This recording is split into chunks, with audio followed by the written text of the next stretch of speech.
Jadi kita akan membahas tentang guru sejati atau maha sebenar-benarnya guru. Jadi di sini ada tingkatan ya, orang-orang awam, khawas dan khawasul khawas. Artinya menjelaskan tentang kedudukan orang-orang orang-orang awam. Awam itu pada umumnya ya, orang-orang yang kebanyakan pada umumnya. Kemudian orang khusus dengan khususnya khusus. Artinya ketika orang-orang awam itu menjadikan guru ya. Yang dimaksud guru itu adalah yang ada pada di luar dirinya. Jadi dia itu berguru kepada sosok, berguru kepada yang sosok. Misal, saya berguru kepada sosok ataupun sesuatu yang nampak ya. Jadi hanya kepada itu saja. Sehingga ketika saya diberitahukan seperti ini, maka saya akan mengambilnya suatu pelajaran daripada yang sosok tadi. Jadi saya melihat guru itu sebagai sosok. Nah, sebatas itu saja. Ini tingkatan orang-orang pada umumnya, orang awam. Jadi melihat suatu buku, melihat suatu keilmuan di Google ataupun di YouTube ataupun dan sebagainya, dia melihat sosok siapa yang menyampaikannya, dan dia menyaksikan sosok itu dan menjadikan sosok itu sebagai guru. Nah, itu sebagai orang am. Tuh. Namun ini tolong jangan berhenti atau dipotong-potong videonya. Jadi teruskan, biasakan nonton sampai akhir supaya tidak terjadi salah paham. Oke? Kita lanjut. Jadi tadi seseorang berguru itu kepada yang di luar dari kebiasaan, di luar daripada dirinya. Dia menggurukan sosok, sosoknya. Adapun keilmuan itu dia dapat ilmu daripada buku, berarti dia belajar kepada bukunya, sosoknya, tulisannya. Nah, itu orang-orang awam. Kemudian orang khusus. Nah, dia mengatakan bahwa guru yang sebenarnya itu adalah di dalam diri saya. Karena guru sebenarnya itu, guru sejatiku adalah di dalam diriku. Ketika di dalam diri saya itu mendapatkan pencerahan, kemudian mendapatkan suatu kebaikan, ilham atau apa, maka itulah guru saya. Karena yang di dalam inilah yang paling mengerti sosok daripada karakter saya sendiri. Ini orang khusus, Pak. Jadi dia tidak menjadikan guru itu sebagai sosok. Dia berguru kepada dirinya. Dia berguru kepada dirinya sendiri. Sosok yang ada di dalam dirinya. Nah, bukan sosok ya sebenarnya. Nah, kemudian di dalam diri ini pun macam-macam. Ada setan, ada iblis, ya, ada bisikan malaikat, ada suara murni. Nah, jadi dia itu ketika pendapat-pendapat ataupun nasihat-nasihat yang ada dari luar itu tidak akan digubris sama sekali, karena dia sudah berguru kepada diri sejati yang ada di dalam dirinya, Tuh, ini makom orang khos. Dia tidak peduli tentang nasihat-nasihat orang kah, mau kitab apakah di situ, dia tidak peduli. Apapun yang menurut orang baik, tapi menurut dia, menurut guru sejati yang ada di dalam dirinya tidak bagus, maka dia tidak mau ikut. Karena di luar ini semuliakan, itu banyak sekali suara, banyak kalam-kalam yang tidak bisa kita terima semuanya. Begitu banyak ribuan nasihat yang tidak bisa kita semuanya. Dan kita tidak bisa mengatasi itu semua. Misal ketika punya masalah ataupun nasihat-nasihat yang ada di luar daripada diri kita tidak bisa mengatasi. Itu bukan ranah kita. Ranah kita itu hanya untuk diri kita pribadi, dengan keluarga kita, minimal sama anak-anak kita. Kalau di luar sana, Masya Allah, luar biasa. Kecuali memang di bawah tanggung jawab kita ya. Karena memang ditanggung jawabkan sebagai pemimpin wilayah, pemimpin kabupaten dan sebagainya, urus itu. Tanggung jawab. Nah, maka dia itu akan acuh tak acuh.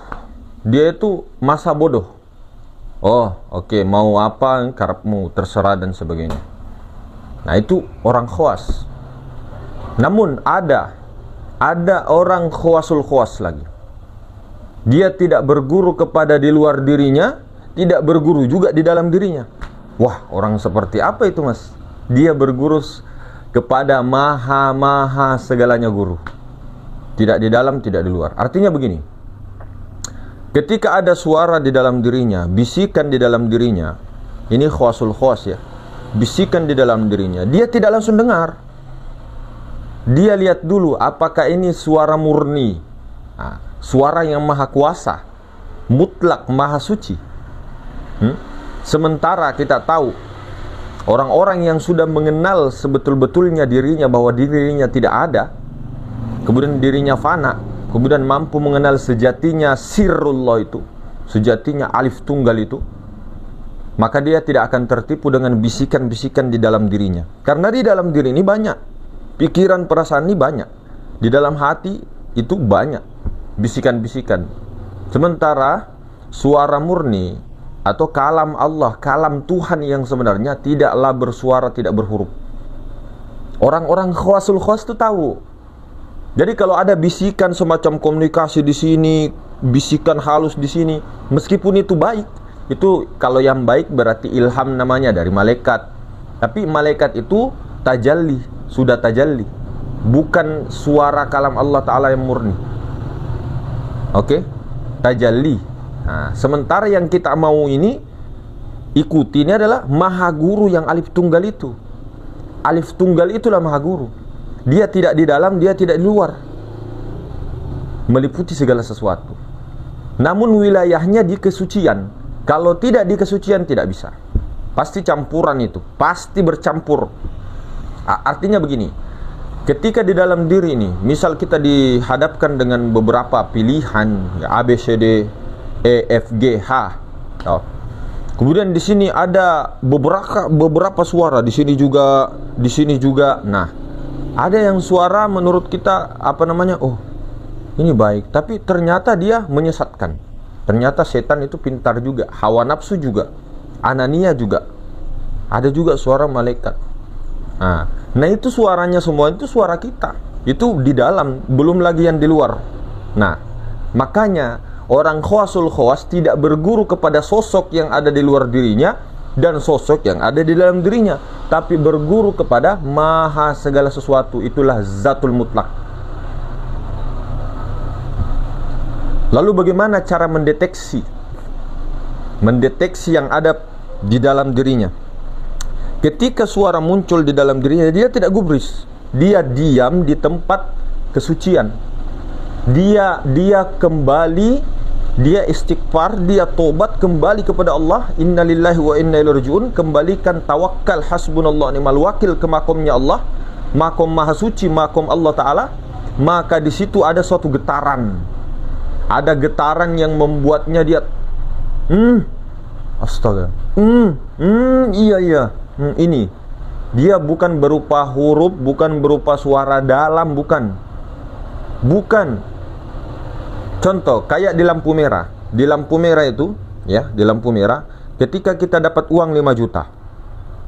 Nah, di situ ada bisikan kan? Bisikan antara fujuroha wa taqwaha. Fujuroha wa taqwaha. Artinya keburukan kebaikan. Nah, kebaikan ini wa taqwaha itu dari malaikat, yang satu dari setan. Nah, tapi kalau yang sir itu sudah tidak ada keraguan, Pak. Itu getaran itu. Nah, sama ketika misal ya, bukan hanya di dalam, di luar. Begini, di luar itu sana ada beberapa pendapat A, B, C, D, E, F, G, H. Ini sosok. Bukan melihat sosok ya. Kita tidak melihat sosok. Tembusi. Yang mana gemetar rasa sirnya itu tembus ke sirmu itu ambil. Artinya ketika suara kalam-kalam itu yang misal terpantul dari kalam-kalamnya orang ataupun pengalaman-pengalaman di luar, ya, itu membuatmu gemetar aras, gemetar kolbumu, itu ambil. Bukan hanya gemetar merinding, bukan, tapi itu tadi kalamnya Allah itu tadi berupa getaran kesadaran, getaran sirrullah. Nanti dilatih, Pak, dilatih. Makanya ketika seseorang berbicara, nampak sosok yang berbicara, jangan pandang sosoknya, langsung melebur dulu, fanakan dulu diri. Nah, itu yang ambil. Itulah orang khawasul khawas. Jadi dia tidak fanatik kepada dirinya, tidak fanatik kepada gurunya, sosok. Ini sebenarnya cuma orang menjelaskan itu biasanya sampai di dalam. Oh, guru saya itu sejati itu ada di dalam diri. Itu masih guru sejati. Maha guru itu Allah. Itulah Allah yang maha meliputi segala sesuatu, namun suaranya itu hanya suci. Kalamnya tidak berhuruf, tidak bersuara. Itulah orang ulama, ya, seorang ulama. Bahkan para nabi Musa ini berguru lagi kepada Nabi Khidir, bukan kepada sosoknya Nabi Khidir, bukan kepada itu sir itu yang berbicara, dan ada juga pada tajallinya pada Nabi Khidir, itu yang diguru Nabi Musa.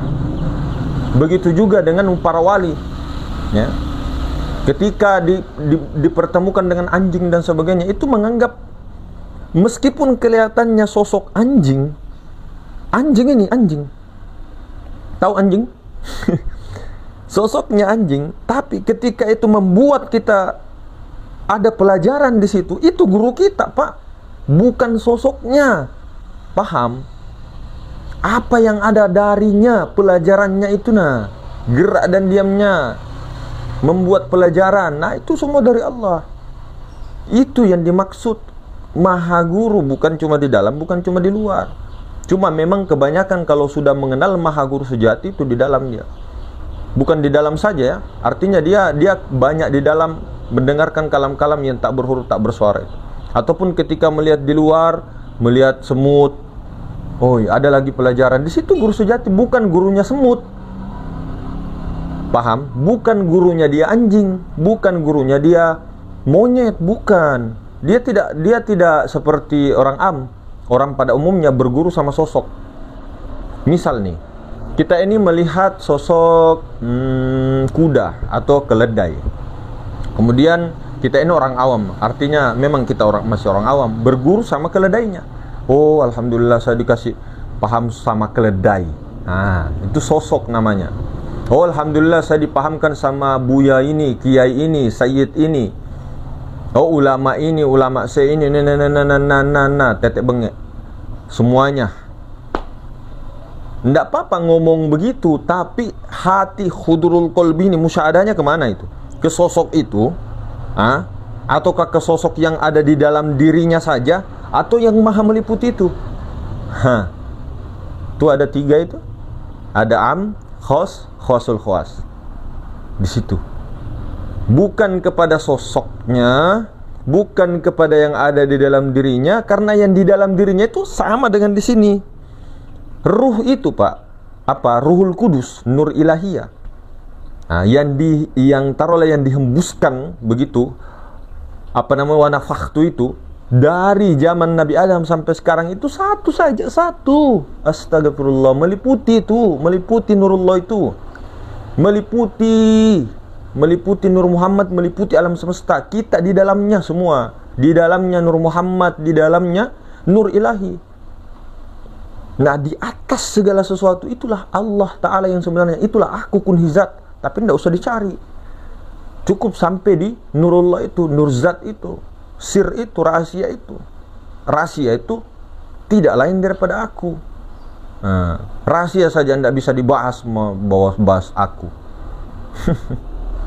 Minta tolong jaga persatuan Indonesia, jaga Bhinneka Tunggal Ika. Ketika ada komen-komen yang dibawa mengatasnamakan percerai-beraikan, artinya yang mengarah ke cerai-berai kesatuan Indonesia, saya harus komen. Ini tidak main-main, Pak. Bineka Tunggal Ika harus selalu digaungkan. Apapun keyakinannya, apapun darahnya, apapun sukunya, ayo Bineka Tunggal Ika yuk. Indonesia gawat kalau seperti itu. Ini secara syariat. Namun memang dunia memang begitu. Dunia itu memang begitu. Sunnatullah sudah. Terulang, sejarah itu terulang. Tapi kalau bisa secara syariat dicegah. Nah, dicegah dengan mulut kah, dengan tangan kah, dengan perdamaian kah, itu syariat. Syariat tetap jalan. Tidak ada kita pernah mengajarkan ataupun menasihati atau apapun tinggalkan syariat, tidak. Karena ilmu ma'rifat ini di dalam. Ilmu syariat tetap tegak. Apa syaratnya? Oh iya, begini. Kalau ada perpecahan, mengatasnamakan perpecahan begini, oh iya. Nah, jadi itu ya, tuan-tuan guru semuanya, atau saudara-saudaraku yang dari Ustadz Iswardi, saya sebut namanya Bunda Haryati Ibrahim ataukah Bapak ini. Itu Bapak jangan begitu Pak ya. Iya, secara syariat ini. Saya minta halalnya, minta ridhonya.